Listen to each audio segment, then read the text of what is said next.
రంగారెడ్డి జిల్లా బండరావిరాలలో ఏర్పాటు చేయబోయే డంపింగ్ యార్డును వెంటనే తరలించాలని గ్రామస్తులు డిమాండ్ చేశారు.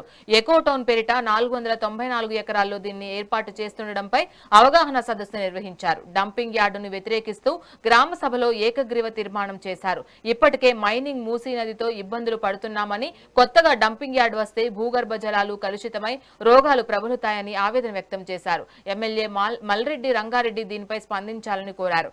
సమస్య పరిష్కారం కాకపోతే తన సర్పంచ్ పదవికి రాజీనామా చేస్తానని కందికంటి విజయ్ కుమార్ ప్రకటించారు.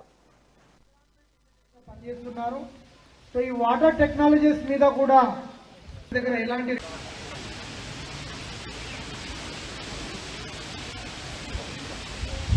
మనము ఈరోజు ఈ డంపింగ్ యార్డ్ ఎకో టౌన్ మీద అవగాహన కోసం ఈ సదస్సు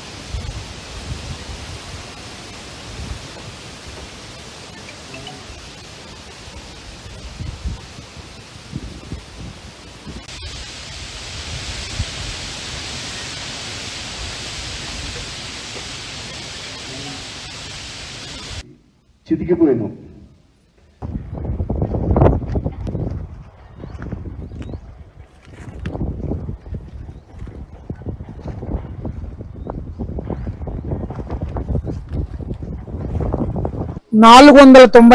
ఎకరాలలో ఎకో టౌన్ అనే పేరిట డంపింగ్ యార్డ్ ని ఏర్పాటు చేయాలని గవర్నమెంట్ ప్రయత్నాలు చేస్తున్నది. సో ఇదే విషయం గత సంవత్సరం మాకు తెలిసిన వెంటనే మేము గౌరవ ఎమ్మెల్యే గారు మల్రెడ్డి రంగారెడ్డి సార్ దగ్గరికి వెళ్ళి, సార్ మా ఊర్లో డంపింగ్ యార్డ్ వస్తుందంట, గత 20-30 సంవత్సరాల నుంచి మేము మైనింగ్ నుంచి బాధపడి ఇప్పుడిప్పుడే మైనింగ్ ఆగిపోయి మా ఊర్లు బాగుపడుతున్నాయి, ఒక సైడ్ మూసి ఒక సైడ్ మైనింగ్ తోటి మా ఊరంతా ఆగమైంది, ఇప్పుడు మళ్ళీ డంపింగ్ యార్డ్ వస్తే ఇంకా వల్లకాలు అయిపోతుంది అని అడిగితే మేమందరం చాలా మంది, ఒక 100 మంది దాకా అన్ని గ్రామాల నుంచి వెళ్తే ఆ రోజు ఎమ్మెల్యే గారు ఏమన్నారు, డంపింగ్ యార్డ్ లేదు గింపింగ్ యార్డ్ లేదు, ఎవరు మీకు చెప్పింది, నాకు కూడా డంపింగ్ యార్డ్ ఎట్లా వస్తుంది అని మా ముందని అప్పుడే కలెక్టర్ గారికి ఫోన్ చేసిండు. నేను కలెక్టర్ గారు డంపింగ్ యార్డ్ అంటారు, మరి డంపింగ్ యార్డ్ ఏమన్నా వస్తుందా అంటే ఆయన కూడా సార్ మనకు అట్లాంటి నా నోటీస్ లో కూడా ఏం లేదని కలెక్టర్ గారు చెప్పిండు మా అందరి ముందు.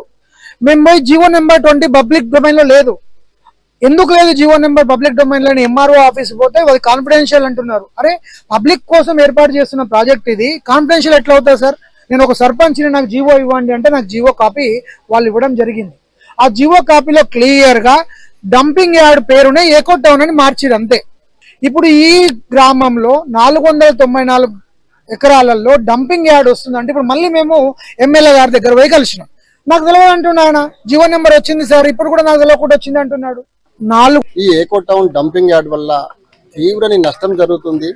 కాబట్టి మేము బహుజన్ సమాజ్ పార్టీగా గౌరవ సర్పంచ్ కందికంటి విజయ గారి పోరాటం మేరకు, ఎందుకంటే గ్రామాల కోసం ఎప్పుడైతే ఇప్పుడు ప్రవీణ్ కుమార్ ఎట్లయితే ప్రజా సంక్షేమం కోసం ఎట్లయితే పోరాటం చేస్తుండో, మా చుట్టుపక్కల ఉన్న మా గ్రామమే కాదు మా చుట్టుపక్కల ఉన్న గ్రామాలు కూడా చెడిపోవద్దని చెప్పేసి పర్యావరణానికి లోను కాకుండా వ్యాధులు, ఇప్పుడు ఫర్ ఎగ్జాంపుల్ నల్గొండల ఫ్లోరైడ్ బాధితులు ఉన్నారు, అలాంటి పక్షం ఇక్కడ కాకుండా ఉండాలంటే ఈ డంపింగ్ యార్డ్ ఎకో టౌన్ ఏదైతే ఉందో అది ఇక్కడ నుంచి రద్దు చేసి, ఫర్ ఎగ్జాంపుల్ ఇబ్రాహీంపట్నంలో అక్కడ దిక్కు ఏది రాచకొండ గుట్టలు కావచ్చు, తర్వాత లోయపల్లి గుట్టలు కావచ్చు, అక్కడ గుట్టలలో విశాలమైన 1000 ఎకరాలు గవర్నమెంట్ ప్రభుత్వ స్థలాలు ఉన్నాయి, అక్కడ పెట్టాలని చెప్పేసి మేము కూడా బహుజన్ సమాజ్ పార్టీగా మేము ఎకో టౌన్ కు వ్యతిరేకంగా పోరాటం చేసాం సిద్ధమైనాం.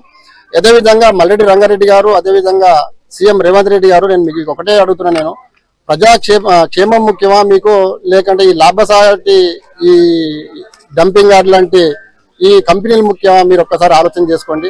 దయచేసి ప్రజలు ఎన్నుకున్నారు మిమ్మల్ని, వాళ్ళకి క్షేమం కోరాలని చెప్పేసి మేము బహుజన్ సమాజ్ పార్టీగా మేము డిమాండ్ చేస్తున్నాం.